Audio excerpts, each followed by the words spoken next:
It starts with something no child should ever have to do. Year 6, maybe 7 years old, and instead of playing, instead of being carefree, instead of running around without a worry in the world, you're watching. Watching your parents' face for signs of danger, watching the mood of the room before you speak, watching your sibling to make sure they're okay because no one else is checking. You're not old enough to drive, not old enough to vote, not old enough to stay home alone according to most laws, but somehow you've become the emotional anchor of your entire household. No one asked you to. No one officially handed you the job, but you took it anyway. Because deep in your small body, something whispered, if I don't hold this together, everything falls apart. This is the psychology of a child who grew up too fast. And if that child was you, this video is going to put words to things you felt your entire life, but maybe never fully understood. Because here's what no one tells you. The patterns you built to survive childhood don't just disappear when you turn 18. They follow you. They shape your relationships, your career, your sense of self-worth, your ability to rest, your ability to receive love. And until you see them clearly, you'll keep living out a story that was written before you had any say in the plot. Let's go back to the beginning. Picture a child in an unstable home.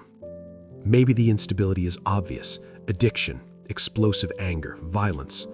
Or maybe it's quieter: emotional unavailability, depression, a parent who is physically present but mentally checked out. Either way, the child notices something terrifying. The adults who are supposed to hold everything together can't. And so the child's brain makes a rapid, unconscious calculation. If they can't be the adult, I have to be. This is not a conscious decision. A 7-year-old doesn't sit down and think, I shall now take on the role of emotional regulator for this family. It happens automatically, instinctively, because the child's survival depends on attachment, and attachment to unstable caregivers requires adaptation. So, the child adapts. They learn to read micro-expressions before full sentences.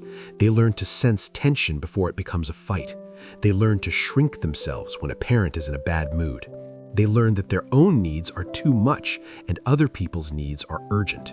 Psychologists call this parentification, when a child is forced into a caregiver role, either practically, cooking, cleaning, raising siblings, or emotionally, managing a parent's feelings, keeping the peace, being the therapist no one asked for.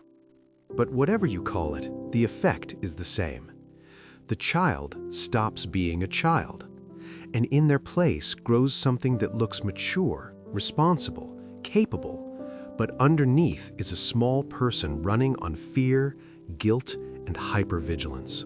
The world often praises these children. You're so mature for your age.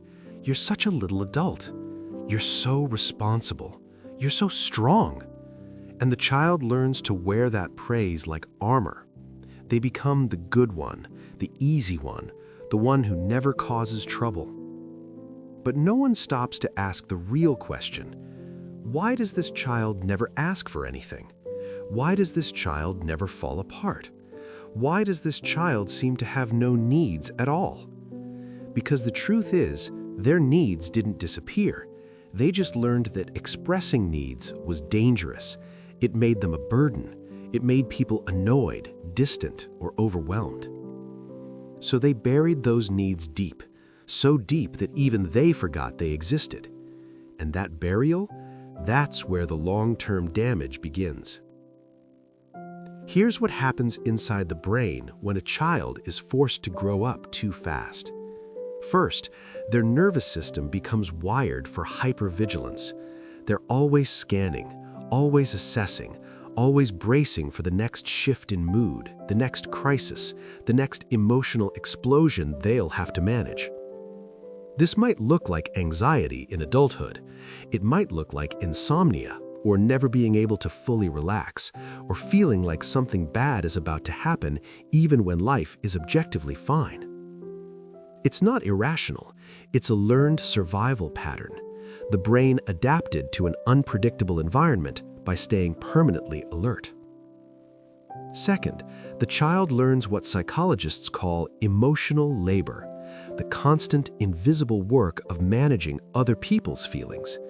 They become experts at reading rooms, anticipating needs, and adjusting themselves to keep the peace. This might make them incredibly empathetic adults.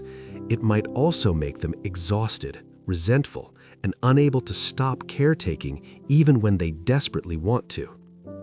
Third, they often develop a deep sense of shame around their own needs. Needing rest feels lazy. Needing comfort feels weak. Needing help feels like failure. So they become hyper-independent, not because they don't want connection, but because relying on others was never safe. They learned early that the only person they could count on was themselves. And fourth, they learn to perform, to put on the okay mask, the strong mask, the I've got it all together mask. They become so good at performing that even they forget it's a performance. They genuinely believe they're fine. They dismiss their own pain as not that bad. But underneath, the child who never got to be a child is still there, still waiting, still hoping someone will finally see through the mask and say, "You don't have to hold everything together anymore." Now let's talk about how this plays out in adulthood, because this is where it gets painfully personal. As adults, people who grew up too fast often share certain patterns, not because they chose them, but because they were trained into them before they could even spell their own name. Pattern 1. You become the giver who can't receive. You're the friend everyone calls when they need support. You're the partner who manages the household, the emotions, the logistics. You're the coworker who picks up everyone else's slack.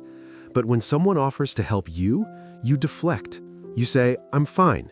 You physically can't let yourself be taken care of because somewhere deep inside, receiving feels dangerous.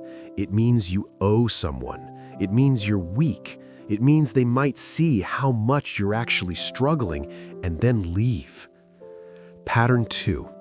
You confuse exhaustion with worthiness. Rest feels wrong. Stillness feels lazy. If you're not being productive, you feel like you don't deserve to exist. This is because your value as a child was tied to what you could do for others. You were the helpful one, the capable one. Love wasn't free, it was earned through service. So now, as an adult, you work yourself into the ground, not just for external success, but because slowing down triggers a deep, unconscious fear. If I stop being useful, I'll be abandoned. Pattern 3. You struggle with intimacy. Real intimacy requires vulnerability. It requires letting someone see the messy, needy, imperfect parts of you. But those parts were shamed out of you in childhood. You learned that needs make you a burden. So you keep people at arm's length, close enough to not be alone, far enough that they can't see the real you. Or you do the opposite. You attach too quickly, too desperately, because any sign of love triggers the starving child inside you who never got enough. Either way, you're not fully present. You're either guarded or grasping. Pattern 4. You feel like a fraud. No matter how much you achieve, part of you feels like you're pretending, like you're still that scared child in an adult costume, like everyone is about to find out you don't actually know what you're doing. This is because your adult self was never built on a secure foundation. It was built on survival, on performing maturity before you were developmentally ready. So even your successes feel hollow. They don't touch the wound underneath. Pattern 5. You secretly fantasize about falling apart. Not in a dramatic way, but somewhere deep inside, there's a quiet wish. I want someone to see that I'm not as strong as I pretend to be. I want someone to take care of me for once. I want to finally stop holding everything together.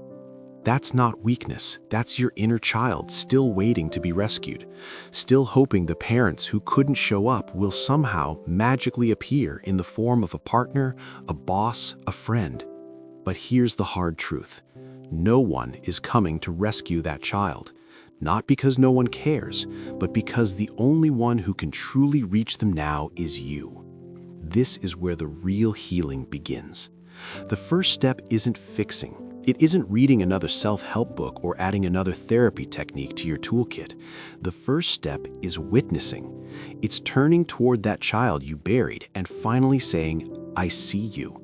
I see what you went through. I see how hard you tried. I see how unfair it was. This sounds simple. It's not. Because the moment you start to witness your own pain, you'll feel all the things you spent your life avoiding. The grief, the anger, the loneliness, the longing for a childhood you never got. Your instinct will be to push it away, to say it wasn't that bad, to compare your story to people who had it worse, to intellectualize it instead of feeling it. But healing doesn't come from thinking about your wounds. It comes from letting yourself feel them fully without rushing to fix or explain them away. That grief you've been running from, it's not going to destroy you. It's going to free you. Because when you finally let yourself mourn the childhood you lost, something shifts. The weight you've been carrying since you were 7 years old starts to lift. The mask you've been wearing starts to soften.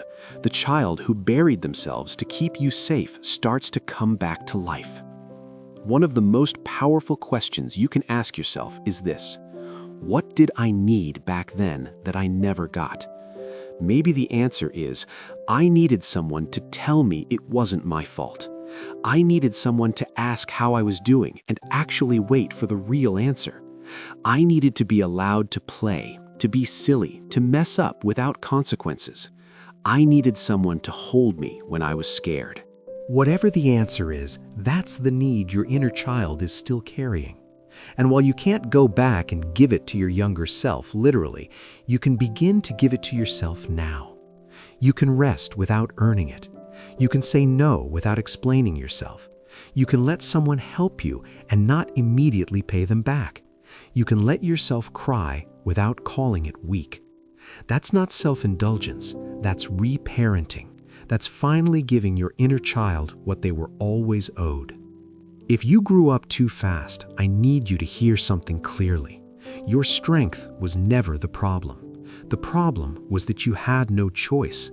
You became mature because the adults around you couldn't handle their own lives, let alone yours.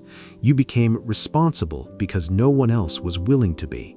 You became independent because relying on anyone meant getting hurt. But you're not that powerless child anymore. Now you get to choose. You can choose softness over constant strength. You can choose rest over endless productivity. You can choose to let people in instead of managing everything alone. And yes, it will feel uncomfortable. It might even feel terrifying because your entire identity was built around being the one who holds it together. But that identity was a survival strategy, not the truth of who you are. The truth is, you are allowed to have needs. You are allowed to be soft. You are allowed to take up space. You are allowed to finally, after all this time, be the child you never got to be. This is not blaming your parents or staying stuck in victimhood. It's about understanding what happened so you can stop unconsciously reliving it. You never had a childhood, but you still have a future. And this time, you get to write it, not from survival, not from fear, but from truth. If this video made you feel something you've been holding in for years, tell me in the comments. I'm finally letting that child come home. And if you want more videos from mindful patterns that put words to wounds you've carried silently, hit subscribe. Not for the views, but for the version of you that's tired of pretending to be okay and is finally ready to actually heal.